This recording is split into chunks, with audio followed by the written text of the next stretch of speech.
à toutes et à tous et bienvenue dans le Jet de Luxe. Un peu particulier aujourd'hui, je reçois une personnalité qui m'accompagne depuis des années et surtout que vous connaissez. Alors, c'est des fois de temps en temps sur une émission à droite, à gauche, mais en tout cas, une chose est sûre, c'est que quand on l'a vu une fois, on l'adore. Il s'appelle Silver. Salut mon Silver. Bonjour Jordan. Je suis content de te recevoir. Ouais, ça me fait drôle d'être interviewé par toi ou par vous. Enfin, Par toi. Oui. Alors, si je t'interview, c'est parce que je me suis dit, il faut quand même qu'on apprenne à en savoir plus sur toi. Parce que tu participes à toutes mes émissions. Oui. Ça fait des années, on a commencé en radio ensemble. Oui. Et je me suis dit, mais pourquoi on n'essaierait pas d'en savoir un peu plus sur toi? Et puis surtout, on t'a vu il n'y a pas très longtemps dans une vidéo qui a cartonné sur TikTok, d'ailleurs, qui a fait pratiquement 5 millions de vues, juste parce que tu te promenais dans la rue et on te demandait voilà, de tester une boisson sucrée. Moi, ça m'a fait rire. Je me suis dit, mais c'est vrai, pourquoi moi je ne l'ai pas interviewé? Pourquoi c'est d'autres qui l'interviewent? Alors que c'est quand même un peu mon travail d'interviewer les gens. Donc, c'est pour ça, on va essayer d'en savoir un peu plus. On va commencer, on va faire un vrai jet de luxe. On va essayer d'en savoir un peu plus. On va commencer, cher Silver, par l'identité du passager. Alors, nom de famille. Alors, nom de famille Benalioua Silver. Voilà, enfin Benalioua Deschamps, exactement, parce que j'ai les deux noms. Parce que, de toute façon, je pense qu'on va en parler. Hein. J'ai deux noms de famille parce que j'ai grandi à la DAS, ça on va sûrement parler après. Donc voilà, donc je portais deux noms. En télé, j'ai le nom de Deschamps. D'accord. Parce que c'est le nom de la famille d'accueil, du coup, qui s'occupe de moi. D'accord, qui t'a... Oui, qui m'a élevé. D'accord. Donc voilà. Prénom Silver. Silver, voilà, ça c'est mon prénom d'état civil. Voilà, c'est le 20 juin, la Saint-Silver. Donc voilà. Et la date de naissance? Alors, 14 janvier 1970. Ce qui te fait? J'ai 55 ans. 55 ans. Voilà. De bonheur? Oui, voilà, oui, ça se passe bien. Tu ne les fais pas, mais tu le sais. En fait, je sais que je les ai, mais je crois que en fait, c'est dans la tête qu'on reste jeune. On survole ta ville de naissance, on est où là, Silver? Alors, je suis né à Paris. Je suis né à Paris. J'y ai très peu vécu dans le sens où j'y ai pas grandi. Parce que je suis parti de Paris, j'avais à peine 1 an. D'accord. Et je me suis dirigé sur la Normandie. D'accord. Donc, j'allais dire que mes origines, je les puise vraiment dans l'Orne. D'accord, ok. Voilà, du côté de Mortagne-au-Perche. Un petit village qui s'appelle Lignerolles. Lignerolles. Voilà. Alors, la naissance, maman, papa, tu me disais, donc tu me parlais de la DAS. Donc, oui. Entre guillemets, ta maman biologique. Oui, alors, donc du coup, m'a abandonné, donc à l'hôpital, donc dès la naissance. Dès la naissance, d'accord. Donc du coup, j'ai immédiatement été immatriculé pupille de l'État. D'accord. Ce qui explique le fameux numéro. Ah d'accord, parce que tu montres ton tatouage. Oui, voilà, que j'ai en tatouage. Donc c'est marqué PE 09 76. Voilà. Et c'est un numéro de matricule qu'on attribue aux pupilles quand ils naissent. D'accord. Alors, faut savoir que quand on naît et qu'on est abandonné, donc du coup, on nous donne un collier. On nous met un petit collier autour du cou avec ce numéro de pupille. Voilà. Est-ce que tu sais pourquoi ta maman t'a abandonné? Alors, en fait, il s'est passé que j'ai rencontré ma mère biologique en 99. Ça s'est pas particulièrement bien passé, malheureusement. Et elle m'a pas donné d'explication. Elle m'a pas donné. On s'est vu 2 fois. Comment c'est toi qui l'as retrouvée? Oui, alors je l'ai retrouvée, en fait, grâce à une demi-sœur. Quand tu la retrouves, comment ça se passe? En fait, ça se passe pas bien parce que on y est arrivé un peu à l'improviste. D'accord. En fait, c'est une de mes grandes sœurs qui m'a dit écoute, j'ai retrouvé ta mère et on va aller la voir. Et du coup, on est parti comme ça, un peu à l'arrache. Et on est arrivé là où elle vivait. Et sur le coup, elle nous explique que non, elle n'a pas d'enfant à la DAS, voilà, que c'est une erreur et tout ça. D'accord, ok, donc elle n'accepte pas du tout l'histoire. Voilà, et en fait, c'est son mari, le mari avec qui elle était, qui du coup, lui, nous a gentiment accueillis, il nous a... D'accord, donc vous avez dit, vous pouvez rentrer, tout ça. Oui, voilà, tout à fait. Okay. Et voilà, et en fait, on s'est vu 2 fois, et on n'avait en fait rien à se dire. Malheureusement. Est-ce que toi, tu lui as demandé des explications, lui as dit oui. Pourquoi maman, tu m'as... Oui, et voilà, oui, mais elle voulait pas m'en donner parce que, après, elle avait sûrement ses raisons personnelles. Et, mais moi, je voulais vraiment des réponses. Et à un moment, ça devenait même presque obsessionnel. Et du coup, j'ai arrêté parce que ça devenait problématique. Ouais. Quand j'appelais, elle répondait plus, tout ça. Donc voilà. Et du coup, on s'est plus revus. Plus du tout revue. On s'est plus revus, elle est décédée il y a 5 ans. D'accord, donc elle est partie. Elle est partie, et du coup, je l'ai découvert furtivement sur Internet. D'accord. Donc voilà. Ça t'a choqué? Ouais, ça m'a choqué parce que je pensais au moins être avisé, quoi. Ouais, d'accord. Et pourtant, elle a t'as des demi-frères, des Oui, demi-sœurs? ouais, tout à fait. Ils t'ont pas Mais prévenu? ils m'ont pas prévenu. Donc D'accord. après, pourquoi, je sais pas. T'as aucun contact avec eux? Non, non, non. Ok. J'ai pas de contact avec eux. Alors du coup, comme tu as donc vécu à la DAS, donc tu as Oui. eu une famille d'accueil qui est venue te chercher. Ouais, tout à fait. Alors Alors- en fait, oui, j'ai été placé. En fait, j'ai été placé dans plusieurs familles. Et du coup, dans des familles relais, au départ, j'étais en pouponnière. Il faut savoir que quand tu es abandonné à l'hôpital, tu vas en orphelinat, c'est une procédure D'accord, normale. ok.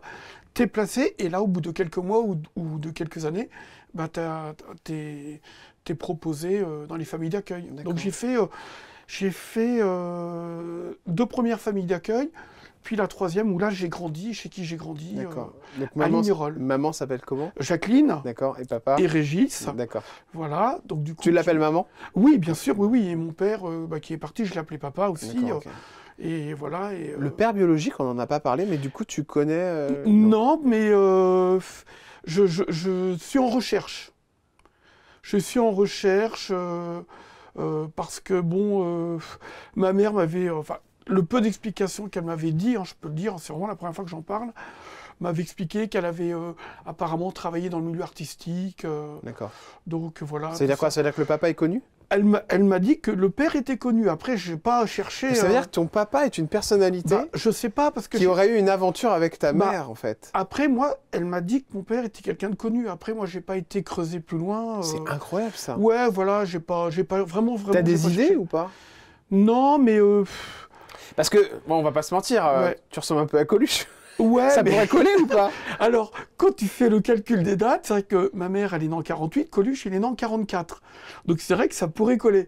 Mais à mon avis, non, c'est pas. Non, Parce que c'est pas. c'est vrai que là, il faut qu'on en parle aussi de cette...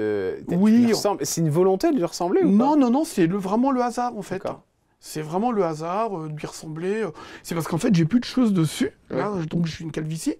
Et puis en fait, quand j'ai fait. C'est pas une carence en vitamine B? Bah, je sais pas. Je sais pas, mais bon, Non. les cheveux tombent tous un peu chez un peu tout le monde.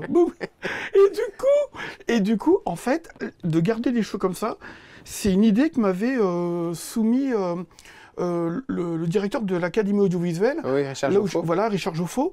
Et parce que les premières chroniques que je faisais, j'avais les cheveux courts, Ouais. j'avais la boule à zéro. Et Richard m'a dit non, il faut laisser pousser tes cheveux. Oui, ça donne Il ça faut- fait un côté personnage. Voilà. Ouais. Et du coup, et depuis, je les ai laissés comme ça, je les entretiens Donc comme un ça. papa connu, mais on ne Bah, sait pas connu qui c'est. présumément, parce D'accord. que après, c'est ce qu'elle m'a dit, mais alors Donc, elle t'as l'avait dit quoi en aussi à info mon autre demi-sœur, T'aurais quoi en info sur ce père alors? C'est que c'est une personnalité qui est forcément... peut-être connue, et voilà, parce que bon, ma mère m'a dit qu'elle avait côtoyé des gens connus à l'époque, voilà, travaillé. Elle t'a dit un chanteur, un nom? Non, mais je sais que. Je sais qu'elle m'avait dit qu'elle avait travaillé avec des gens comme... Enfin, elle avait connu Sylvie Vartan, des Miss Roussos, des gens comme ça, tous ces gens-là. D'accord, quoi. ok. Ouais, d'accord. Voilà. C'est dans l'entourage, quoi. Bah, dans l'entourage, alors après... Un acteur ou un chanteur? Oui, voilà, Ou après... un humoriste? Voilà, et elle m'a dit, je ne peux pas te dire qui c'est une personne connue, c'est une personne importante. Et elle m'a jamais dit qui c'était. Tu crois que lui, il est au courant? Bah, je sais pas, parce que si c'est qu'une aventure, après... Ouais, tout est possible. Mais voilà. Après, j'ai jamais enquêté, j'ai jamais cherché... Est-ce que c'est compliqué de vivre avec une famille d'accueil en sachant que on a été tout au fond de son cœur, on se dit voilà, j'ai été abandonné quand même par une... Alors, non, parce que en fait, tout pendant qu'on est en famille d'accueil et que ça se passe bien, parce que moi, ça s'est très très bien passé, j'ai une super famille, bah, on ressent pas l'absence, en fait, puisque l'affection qu'on n'a pas eue par la mère biologique, on l'a par la famille d'accord, d'accueil. Moi, j'ai une super famille d'accueil. Donc, tu l'appelles papa? Oui, Régis, bien sûr, oui, et maman. Et du coup, on avait des Noëls, tout ça. Alors, t'as combien de frères et sœurs? Parce que c'est En fait, de la famille d'accueil, du de coup. la famille d'accueil, ma mère, elle a élevé 11 enfants. Ah, c'est incroyable. Ouais. Et on est tous en très bons termes. Et alors, on est tous très proches, et c'est ça qui est génial d'ailleurs. quand on est famille d'accueil, on perçoit de l'argent pour élever les enfants? Oui, du bien coup sûr, et D'accord. c'est normal parce que c'est beaucoup de travail. Ouais. Et puis, Donc c'est puis comme un travail en fait. bien sûr, D'accord, et puis ok. c'est une responsabilité aussi. Mais c'est vrai que ma mère, elle nous a élevés avec des valeurs en fait. Des valeurs, voilà. Puis moi, je viens d'un milieu rural, alors du coup, les valeurs, je trouve qu'elles sont encore plus fortes, en fait. Est-ce que tu as toujours contact avec ta maman Oui, bien sûr. Ouais, ouais. Oui, alors là, ma mère qui m'a élevé, elle vit actuellement en EHPAD. D'accord, ok. Voilà, elle y est très bien, elle est très contente. C'est une petite EHPAD qu'il y a là où j'ai grandi, du côté de Mortagne. Et voilà, et ça se passe bien. Et puis, bon, j'ai mes frères et sœurs, voilà, qui la Et vous sortent voyez souvent tous- et tout ouais, ça. ouais, Ah oui, oui, ah bah, ouais. ouais, ouais. Elle a quel rapport avec ton travail? Parce que tu as participé à plein d'émissions de Ouais, télé. bah bien sûr, ouais. Bah non, mais elle est contente. Et puis voilà. Puis elle m'avait dit, je savais que tu t'en sortirais. Voilà, elle m'a dit ça, vraiment. Elle m'a dit, je savais que tu t'en sortirais.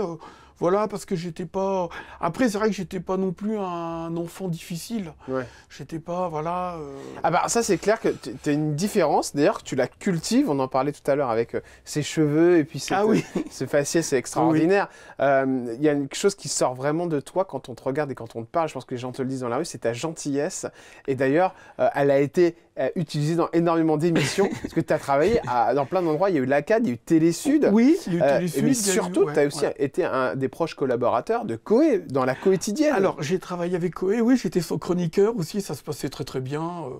Oui, Coé, Cécile de Minibus aussi. Qu'est-ce que tu faisais avec Coé? Alors en fait, c'était une émission qu'il y avait tous les soirs, et donc je faisais un défi. Donc c'était vraiment des défis vraiment improbables, du genre, le premier défi, j'étais rentré dans une baignoire remplie de glace. Voilà, donc fallait tenir 1 minute, donc j'avais tenu la minute, tout ça. Il y avait d'autres, fallait manger des cafards aussi, on avait mangé des cafards vivants. Ouais. Donc du coup, alors c'était pas évident parce que le cafard il bougeait. Donc il fallait vraiment le croquer d'un coup pour qu'il aille pas dans la gorge.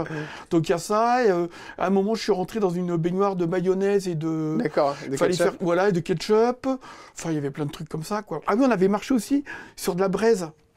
Le milieu de la télé, tout ça, les personnalités, tout ça, c'est quelque chose qui t'a toujours attiré? Oui, alors ça m'a toujours attiré parce que dès tout jeune, déjà, j'aimais le milieu artistique. D'accord. Déjà, par exemple, chez mes parents, j'écoutais beaucoup de musique, j'achetais des disques.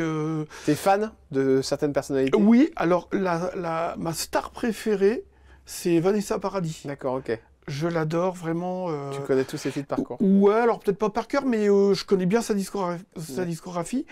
Et aujourd'hui, en star actuelle, alors ça va paraître peut-être un peu étonnant, mais je suis très fan d'Aya Nakamura. D'accord, ok. J'adore cette chanteuse. D'accord. Voilà. Mais d'ailleurs, je crois que tu adores aussi les langues, tu parles le lingala. Alors pourquoi les gens sur Instagram disent que c'est le mec qui parle en lingala? Oui, parce que effectivement, j'ai appris le lingala. Ouais. Je l'ai appris en arrivant de Normandie, donc il y a une trentaine d'années.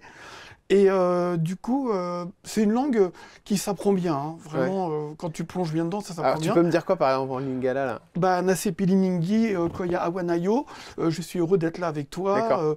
Na émission na Jordan, voilà. Tokoloba, Nayo, Nabiso. Bien sûr. Voilà, on parle entre nous, voilà, que nous parlons entre nous. D'accord, voilà. ok. Donc voilà, mais vraiment, c'est une langue qui s'apprend bien. Est-ce que ça t'est arrivé, parce que tu connais cette langue, et franchement, il faut le savoir, le lingala, est-ce que ça t'est arrivé d'entendre quelqu'un, par exemple, qui parlait mal sur toi dans cette langue, et de lui répondre en lingala? Alors, ça m'arrivait, alors pas forcément la personne disait pas forcément un truc mal, mais par contre, elle allait parler d'un truc... dans lequel je me sentais concerné, j'étais juste à côté. Et là, effectivement, je lui répondais au lingala, et là, la personne était... D'accord, elle disait quoi, par exemple? Elle disait, oh là là, mais il parle lingala, il est incroyable, le Mundele. Alors, Mundele, c'est-à-dire blanc. Ouais. Bah ouais, c'est génial. Le Mundele, il parle... Oui. C'est vrai que le fait que tu sois blanc, du coup, ça peut étonner que tu connaisses cette langue. Justement, les Congolais, parce que c'est une langue congolaise, ils adorent ça, parce que ils adorent qu'on parle leur langue, comme toutes les langues africaines, comme toutes les langues étrangères. Je crois d'ailleurs que tu es fasciné par la culture africaine. Oui, j'adore la culture africaine. D'ailleurs, j'habite dans un quartier où justement il y a beaucoup de magasins. Vers Château-Rouge, tout ça. Château-Rouge. Et vraiment, c'est très afro, et moi j'adore, je trouve ça vraiment génial. J'adore le wax, alors qu'il n'est pas un tissu africain, parce qu'il faut savoir que c'est hollandais, mais que les Africains aiment beaucoup utiliser pour décorer tout ça, et j'adore, moi je trouve ça fabuleux. Ouais. Alors il y a la télé, on va en parler avec ce que tu fais avec moi et comment on s'est rencontrés. Mais juste avant, il faut savoir que Silver, si vous le rencontrez dans la rue, vous pouvez aussi le retrouver, tout comme Passepartout, alias André, qui travaille à Fort Boyard. On peut se retrouver où, Sir Silver? À la RATP. Est-ce qu'en fait, tu as un vrai travail? Oui, bien sûr, oui. On va dire un vrai travail, parce que c'est épisodique, en fait. Oui, tout à fait. Oui, donc ça va faire 31 ans que je suis à la RATP. D'accord. Donc je travaille à la direction de la ligne 2. Donc moi, je suis agent logistique, enfin assistant logistique. Mais est-ce que tu as été au ticket alors? Oui, bien sûr, j'ai connu. Oui, au ticket, c'est-à-dire. C'est-à-dire que t'as distribué Oui, bien les sûr, tickets, oui, parce que je sais qu'il l'a fait, ça passe j'étais partout. agent de station, bien sûr, tout à fait. D'accord. Tout à fait. Oui, oui, et j'ai connu toute l'évolution d'ailleurs de la partie station, où à l'époque c'était les tickets, il y avait les anciens systèmes de distribution. J'ai connu tout ça, bien sûr, oui, oui, tout à fait. Aujourd'hui, tu fais quoi exactement? Alors aujourd'hui, j'assiste mon cadre et mon maîtrise dans leur travail. D'accord, Donc je passe des commandes. d'accord. Je m'occupe aussi du courrier parce que je suis aussi agent courrier, donc c'est un poste mixte, hein. Donc voilà, et je m'occupe aussi des archives. Je forme aussi les collègues sur des applications, voilà, par exemple pour qu'eux puissent les utiliser, voilà, entre autres, hein. Alors le métro, c'est incroyable parce que c'est un gruyère et puis Oui. Sylvain a les clés pour rentrer à l'intérieur de toutes les portes. Tu m'as fait visiter d'ailleurs, Oui, c'est exceptionnel. mais oui, tout à fait, oui. On peut même aller voir, maintenant c'est interdit, mais en cabine pour monter avec le chauffeur. Oui, voir. bien sûr, oui, oui. Et il y a aussi une partie beaucoup plus noire, plus triste, c'est en effet les accidents. Il y a souvent Oui, des ça accidents arrive, à oui. la RATP. Oui, Et je bien crois d'ailleurs sûr. que tu as vécu, toi, Oui, pas mal de suicides à la RATP. oui, d'ailleurs. alors j'en avais vécu deux, hein, deux particuliers. Le premier, c'était, je peux en parler parce que c'est pas, voilà, c'est commun. J'en avais vécu un, c'était à l'époque, j'étais sur la ligne 7, et effectivement, c'était une personne qui était malheureusement décédée. Alors, on n'a pas le droit de dire un suicide parce que il y a que l'enquête policière qui peut révéler si c'est un suicide ou pas, bien sûr. D'accord, ok. On- Qu'est-ce qui s'était passé? Bah, en fait, moi j'avais été prévenu qu'effectivement il y avait un problème sous un train et du coup j'étais allé voir effectivement et puis la personne était là. À l'époque c'était il y a plus de 20 ans maintenant. D'accord, C'était- ok. Voilà, et du coup la personne était encore vivante. Alors, après Encore vivante? après les pompiers interviennent très vite et tout ça, hein. Une intervention très Comment rapide. ça se passe quand il y a un suicide sur une ligne? C'est-à-dire que ça bloque toute la ligne. Je sais, les gens sont tout écartés. Il y a une enquête qui est lancée. Oui, bien sûr, oui, oui, tout à fait. Il y a une enquête et puis il y a la RATP qui intervient immédiatement, évidemment. Oui, oui, bien sûr. C'est fait de manière très. Et après, le corps est remonté. Bah avec voilà, une- après il y a une prise en charge. Alors c'est vrai que maintenant, souvent, moi-même quand je bouge en client, que je vois une action comme ça, bon, bah, on voit forcément les gens qui veulent voilà, s'y intéresser, voir comment ça s'est passé, tout Bah, de toute ça. façon, forcément. Et puis même les badauds qui se Oui. promènent tombent là-dessus. Alors, ce qu'on ne sait pas, c'est que un suicide, bon, bah, voilà, on en parle, on entend parler. Il y en a beaucoup à Paris parce que forcément, il y a Bien tellement de sûr. lignes. Et puis, Oui, il y a oui. des gens qui sont souvent dans une grande Oui, voilà, oui. tristesse et qui tentent de mettre fin à leur jour. Mais c'est que c'est traumatisant aussi et surtout pour le conducteur du métro. Et après, de toute façon, c'est vrai qu'officiellement, ça reste un accident grave. Après, il y a vraiment que la police qui peut établir effectivement que c'est. Ouais, que c'est quelqu'un qui C'est a un voulu mettre suicide. fin à ses jours. Parce que ça peut aussi être quelqu'un qui fait un malaise, ça peut m'arriver à moi, je fais un malaise et Bien je sûr, tombe sur ouais. les voies. T'as un faciès particulier parce que les gens, c'est vraiment, même ton t-shirt, c'est drôle, tu vois, je vois I am Peppa Pig, t'as un vrai kiff pour Oui, tous les t-shirts un peu oui. étonnants. Oui, tout à fait, parce que, ouais, puis alors en ce moment, alors j'aime bien Peppa Pig, et en ce moment, j'ai une lubie, c'est Mortel Adèle. Ah oui, d'accord, ok. J'adore Mortel Adèle. D'accord, t'es à fond J'adore, là-dessus. ouais. J'adore Mortel Adèle. Les gens dans la rue, ils doivent t'arrêter souvent, non? Alors ça arrive, oui, Ils oui, disent oui. quoi? Oui, ça arrive. Oui, ah, je vous connais. Ah, je vous ai vu. Ah, vous êtes avec Jordan Deluxe. Voilà. Et à l'époque, quand c'était Koé, bah, c'était avec Koé.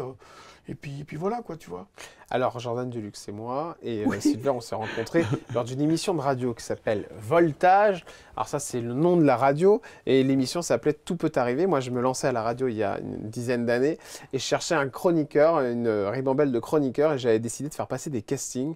Lors de ces castings, évidemment, il fallait venir faire une chronique, et donc Sylvain, on se suivait, enfin, tu me suivais à droite, à gauche, et je me dis, bon, bah oui, on va lui faire le casting, et le casting... est-ce que tu sais pourquoi je t'ai gardé? Est-ce que tu sais pourquoi je t'ai gardé dans cette Eh dans cette ben émission? non, Bah, justement. parce que c'était une catastrophe, En fait, j'avais raté mon casting. totalement. J'avais mais raté c'était mes tellement... essais. Alors, est-ce que tu te souviens de ce que tu as fait lorsqu'on s'est vu? Oui, alors je sais plus, fallait que je présente une chronique. Voilà. Et en fait, je crois que je m'étais planté, c'était une chronique visuelle, en fait, Oui. que j'avais fait. Mais vu que c'était en radio, du coup... Ça n'avait aucun intérêt. Ça n'avait aucun intérêt, En oui, fait, oui. tu nous as fait une chronique sur l'antobal. C'était une espèce Oui, c'est d'entonnoir ça. avec Oui. une balle. Oui, ça y est, je m'en Et rappelle donc, maintenant. du coup, tu es arrivé. Oui, tout Tu à m'as fait. fait la chronique. Donc, c'était une boule qui montait comme un système de bilboquet. Oui, oui, oui. Et donc, tu m'as fait ça à l'antenne pendant à peu près 5 minutes. Et à la fin, je t'ai dit, mais Silver, tu es au courant qu'on fait de la radio, donc Oui. personne n'a compris ce que tu viens de faire pendant 5 minutes. Oui, bien sûr. Oui, Et à ce moment-là, je me suis dit, ce mec est génial. Et donc je me suis dit, là, il faut le prendre. Et tu fais partie de mon aventure depuis maintenant quelques années. Bah, tu as tout vu, tu connais toutes les personnalités qui sont venues. Oui, tout à fait, oui, grâce à toi. Hein, oui. Il y a même des fois des personnalités qui sont étonnées de te voir et qui se demandent. Oui, parce que des fois, c'est pas évident de se dire que je suis partie de l'équipe. Mais non, mais c'est... Mais qu'est-ce qu'ils disent? Non, après, il me pose la question. Ah, vous travaillez avec lui? Oui. C'est à ce moment-là qu'ils s'inquiètent. Oui. Mais en fait, j'ai toujours eu ce problème-là. C'est-à-dire en fait, j'ai toujours eu un physique qui, au départ, était un peu freinant.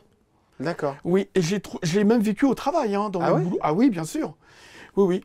Et qu'est-ce qu'on te disait? On parlait d'ailleurs tout à l'heure de mon travail à la RATP. Et quand je suis arrivé à la RATP, donc c'était maintenant il y a plus de 30 ans, quand j'étais arrivé sur mon premier poste, c'est vrai que les collègues, il y en avait qui me trouvaient un peu particulier, un peu singulier. Et c'était une gradée, une agent de maîtrise qui était géniale comme tout, qui avait dit « Ah non, mais Silver est un très bon agent, et, voilà. Et du coup, après, la confiance, elle est là. Mais c'est vrai que quand on ne me connaît pas, on se dit « Oh là là, mais le mec, il est bizarre. » Et j'ai toujours eu ça. Mais une fois qu'on me connaît, après, tout va très bien. Tout va bien. Ouais. Voilà. Mais c'est vrai que c'est la première approche. La première approche peut être particulière. Oui. Et ça a toujours été comme ça. De toute façon, c'est pas d'aujourd'hui. Il y a des personnalités qui ça s'est mal passé, des fois? Alors... Dans tes émissions, non, il n'y a pas eu de souci. Toutes, non, mais par contre, il y a une rencontre particulière que j'ai faite, où là, j'avais été un peu surpris. C'était une soirée où j'allais faire des interviews. C'était, je crois que c'était les Globes de Cristal. Ouais, d'accord, ouais. Et donc, j'avais fait des vidéos avec Pamela Anderson, tous ces gens-là. Il y avait tous ces gens-là qui étaient là. Et il y avait une personne avec qui on voulait faire une vidéo. Et du coup, on n'a jamais pu la faire parce que, en fait... Alors après, c'est pas un reproche, hein, mais j'étais surpris qu'il n'était pas disponible du tout pour moi.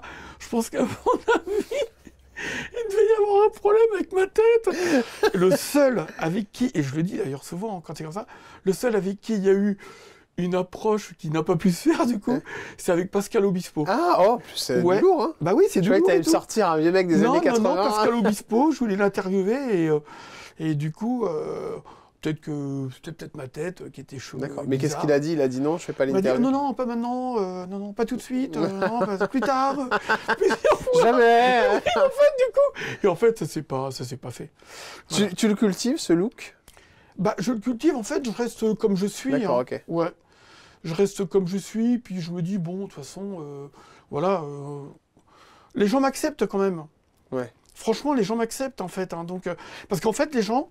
En fait, ils me connaissent pas, mais après, quand ils me connaissent, ils se rendent compte que je suis pas quelqu'un, je suis pas malhonnête. Je pense que c'est la personne la plus gentille que je connaisse. Ouais, voilà, je suis quelqu'un d'hyper cool. Ouais. Je sais que tu détestes l'injustice toujours. Oui, et t'es capable de te prendre la tête. Oui, mais bien sûr. Il t'arrive des trucs dans le métro. Oui, ça arrive, oui, dans le métro même. Non, je suis surtout pour l'injustice concernant les gens particuliers. Voilà, les gens. Les gens qui se font emmerder. Si quelqu'un se fait emmerder, tu vas te lever. Oui, tout à fait. Oui, tu peux montrer ta carte de service et dire. Non, parce que je ne vais peut-être pas la montrer, mais voilà, au moins dire si ça continue, j'appelle la sécurité ou un truc comme ça. D'accord, ok. Voilà. Tu te dégonfles pas. Non, non, parce qu'à un moment.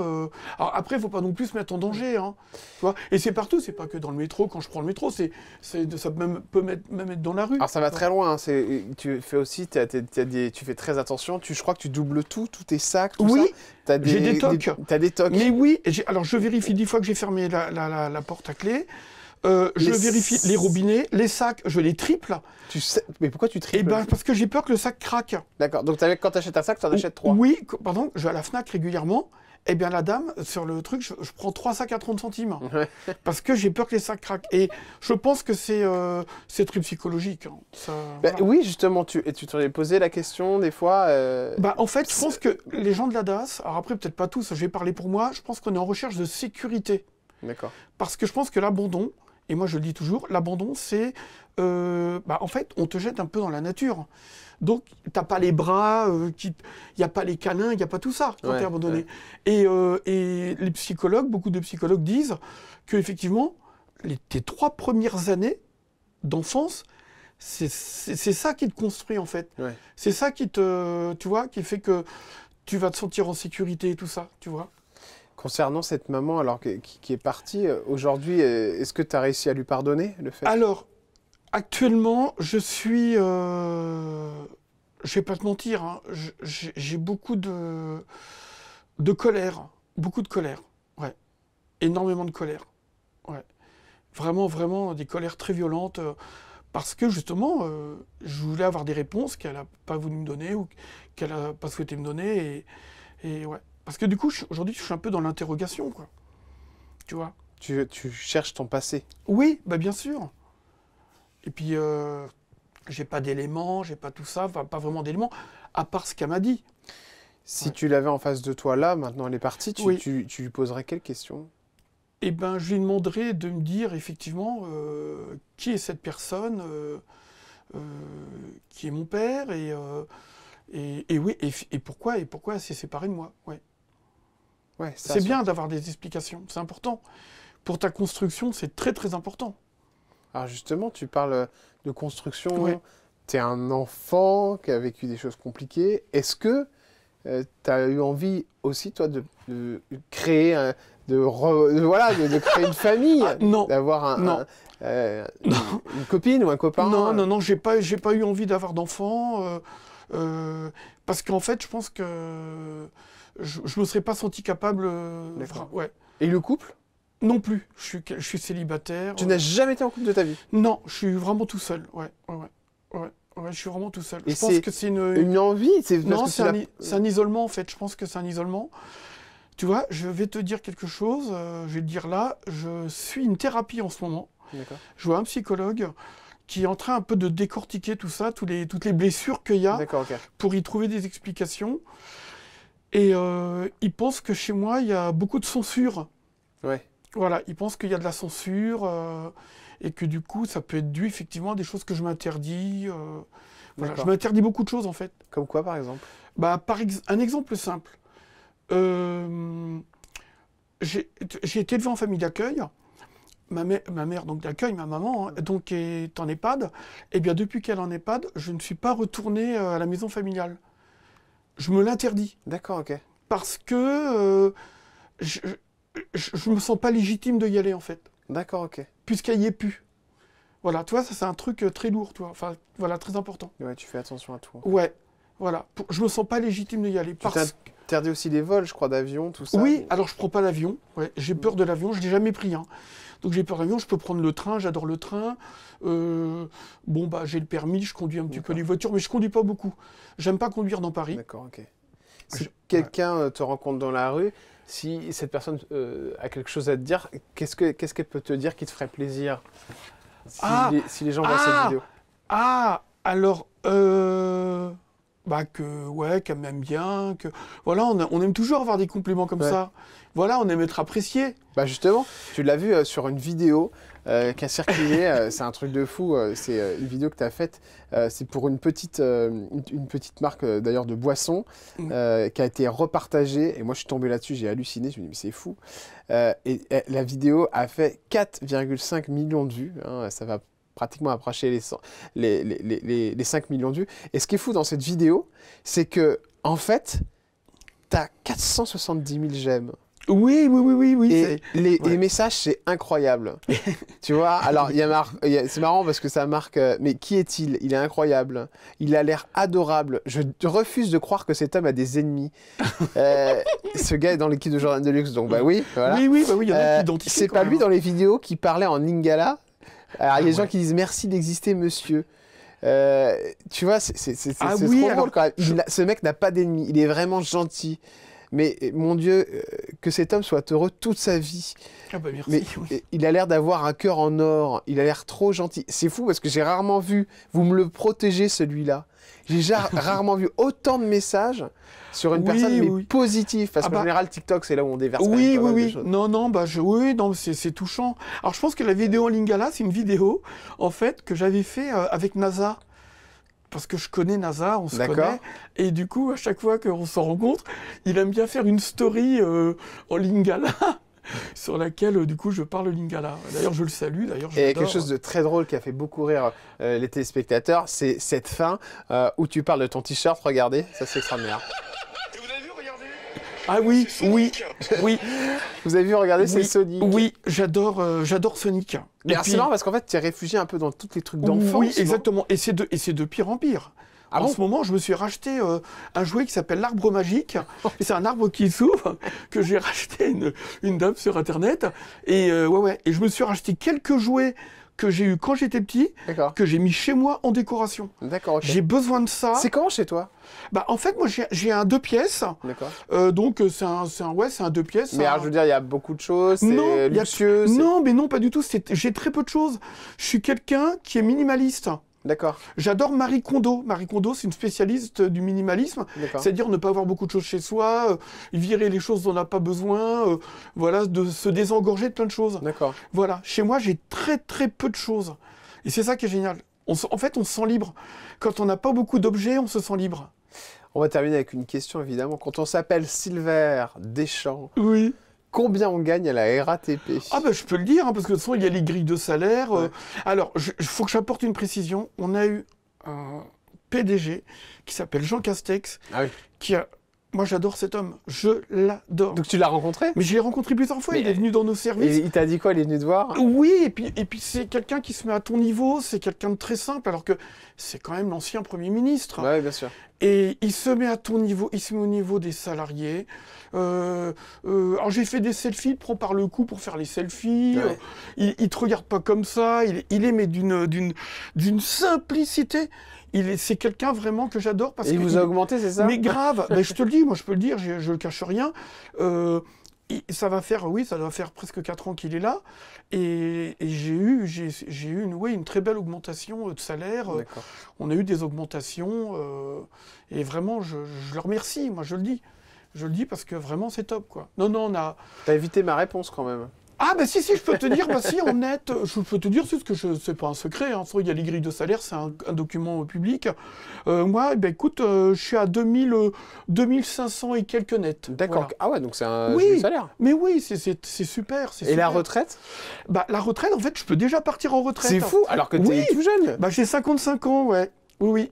Oui, parce que je suis rentré sous les anciens statuts. D'accord. Donc du coup, qui me permettent de partir en retraite. Tu vas le faire? Assez jeune. Bah, j'attends encore un petit peu parce que je suis bien là où je suis. Je suis D'accord, sur ouais. un super service. J'ai une hiérarchie qui est fabuleuse. D'accord, ok. J'ai un encadrement Donc qui est pour génial. l'instant, t'attends. Oui, je suis très bien, très bien. Et puis en plus, moi, je travaille, je peux le dire, hein, je travaille au métro Stalingrad. J'habite à Barbès, je suis à côté. D'accord. Donc si on veut te croiser, faut aller à Stalingrad. Bah oui, tu peux me croiser aux alentours de Stalingrad. Voilà, je suis dans un service. On peut te croiser aussi à Roller, je crois.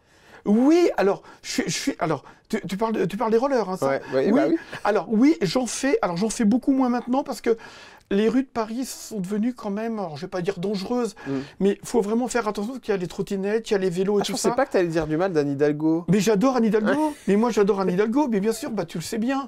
Moi, j'adore Anne Faut savoir Hidalgo, que je Silver, l'embrasse. c'est une personne qui ne peut pas dire du mal de Bah quelqu'un. oui, j'adore Non, c'est Anne vrai. Hidalgo, mais c'est un amour. Ouais. Anne Hidalgo, c'est un amour. Comme j'adore Valérie Pécresse, que j'avais interviewé il y a quelques années Ouais. aussi, que j'adore aussi. C'est des gens que... Bah oui, puis voilà. Puis moi, je trouve que des femmes au pouvoir, c'est super. Ouais, ça te plaît. Ouais, Moi, j'aime exactement. bien aussi. Oui. C'est Cher elle qui Silver. mène la barque. Merci beaucoup pour ce petit moment ensemble. Bah On c'est a- moi. Ah, ça nous a permis d'en savoir un peu plus sur toi. Oui. Et c'est vrai qu'il faut savoir que Silver donc, a un vrai métier, donc c'est travailler à la Bien RATP. sûr. Donc à chaque fois que je l'appelle, il vient Oui. sur mes émissions, Mais que ce oui, soit c'est cool. chez Jordan, Mais oui. l'instant de luxe, le jet de luxe, Mais oui. la piscine de luxe, Oui. et puis certainement à la rentrée sur de nouveaux projets aussi, parce qu'on prépare un nouveau Oui. projet. Je vous en parlerai Non, mais dès je- que c'est je t'en possible, remercie. évidemment. Mais Merci de ta on bienveillance. pourrait et, peut-être te voir dans un tuk-tuk à la rentrée, pourquoi pas. Hein. On s'en parlera.